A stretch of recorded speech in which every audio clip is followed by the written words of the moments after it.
उपयुक्त न्याय दाबी करी थाना सम्मुखरे धारणारे बसिले सौम्य। केन्दुझर जिला रामचंद्रपुर पुलिस गिरफ्तारी को नहीं पुलिस प्रशासन उपरे बर्षिले घसीपुरार स्वाधीन विधायक प्रार्थी सौम्यरंजन पट्टनायक। बहु चर्चित खलनार सुनंद सेठी को निर्मम भावे हत्या करा जायथिबा बेले एबे सुनंदଙ୍କ दुई भाई एवं सौम्यଙ୍କ किछि समर्थकଙ୍କୁ उद्देश्यमूलक भावे पुलिस गिरफ्त करिछि। तेबे एही घटना को नहीं सौम्य और तांकर शताधिक समर्थक रामचंद्रपुर थाना सम्मुखरे धारणारे बसिछन्ति। मुख्यमंत्री महिला को सम्मान देउथबा कथा कहउथबा बेले पुलिस खलनार जणे महिला को राति 12टा पर घर उठाई आनी गिरफ्त करबा केउ आईन रे अछि बोली प्रश्न करिसेंति सौम्य। घसीपुरा विधायक बद्री पात्रଙ୍କ समर्थक मानक प्रति पुलिस कोहळ हेउथबा बेले उद्देश्यमूलक भावे केवल मो समर्थक मानक प्रति पुलिस कठोर हेउछि बोली कहितले सौम्यरंजन।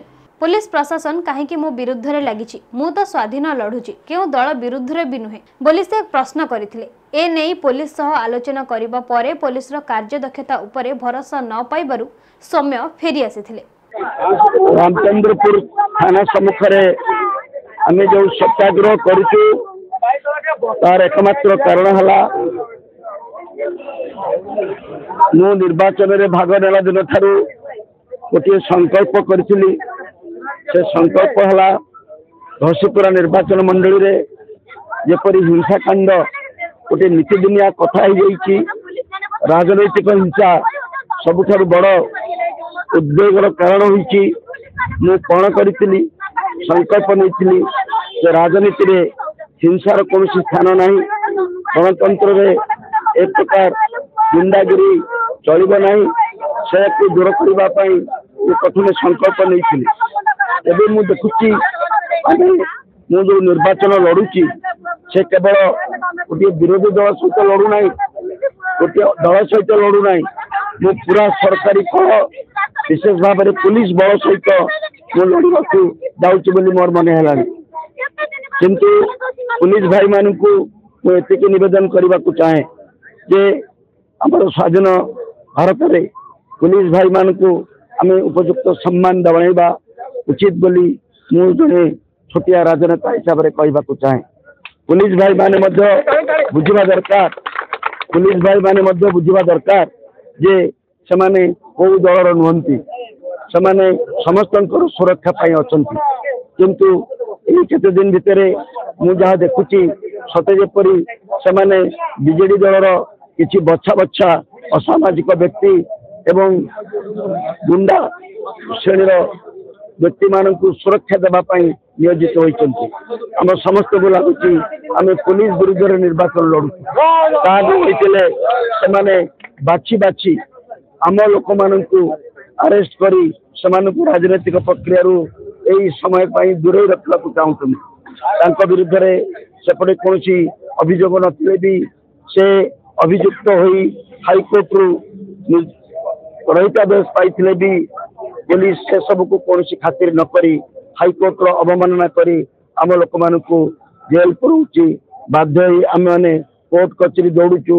निर्वाचन समय रे जो मैंने आम द्वार द्वार बुली लोकों ठारू भोट भिक्षा करने कथा आमको न्यायालय न्यायालय बुली न्याय भिक्षा करने को पड़ुछि। ए विचार 25 तारीख दिन लोक मैंने करेंगे। कारण मु सारा ओडिशा रे गोटे कथा मु देखुची 146 निर्वाचन रे भिन्न एक निर्वाचन होची। घसीपुरार निर्वाचन आउ गोटे दुखबर होची। से निर्वाचन टी हला 146 की अलगा, ये 147 नंबर निर्वाचन मंडली रे साधारण लोक माने लड़ुचंती।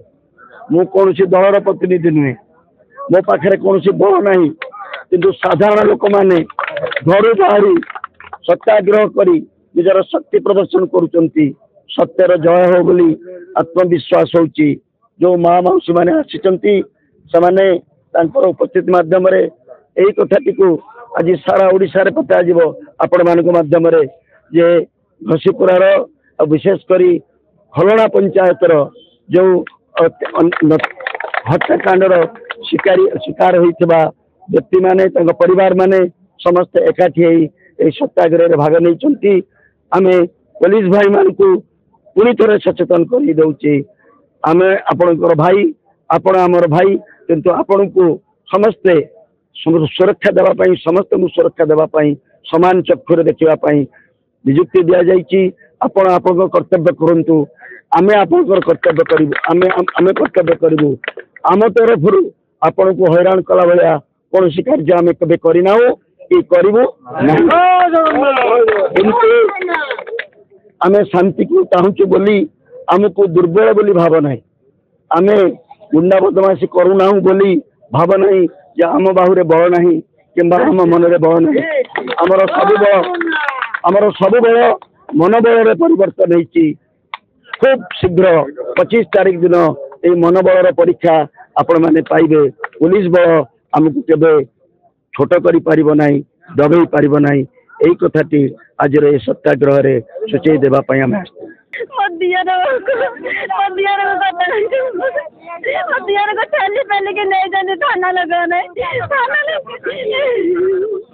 मो दियर को बिना दोष ठेली बेले कि नहीं जानते पुलिस वाला आसिकी मो ससुर कहले मो पुओ माने कहीं नौच कल पुलिस वाला कहते तुम जो अधिक कथा कह तुमको नहीं मो थाना पुरे देबू एमती कहते और दियर मैंने बहुत माड़ मारिक ठेली ठेली कि नहीं बोले घर मुझे दोषी मैंने फांसी दंड पातु आगे दोषी मैंने घर फांसी दंड मो दियर मैंने बिना दोष केमी छाड़ी दिंतु दियर मानकर किसी दोष नहीं खाली घर शोला आसिक गेट को धड़ कर बाड़े मो दियर मान पेली ठेली की नहीं गला दांत करा बाड़े बाड़े मो दियर मान को नहीं जाती दियर देढ़ मान समस्त नहीं जाती। घसीपुरारू Gatikrushna Bhuyan report Niladri Sai media live. तेबे एभଳି खबर पई आम चैनल को लाइक शेयर सब्सक्राइब करंतु। रहुछु नमस्कार।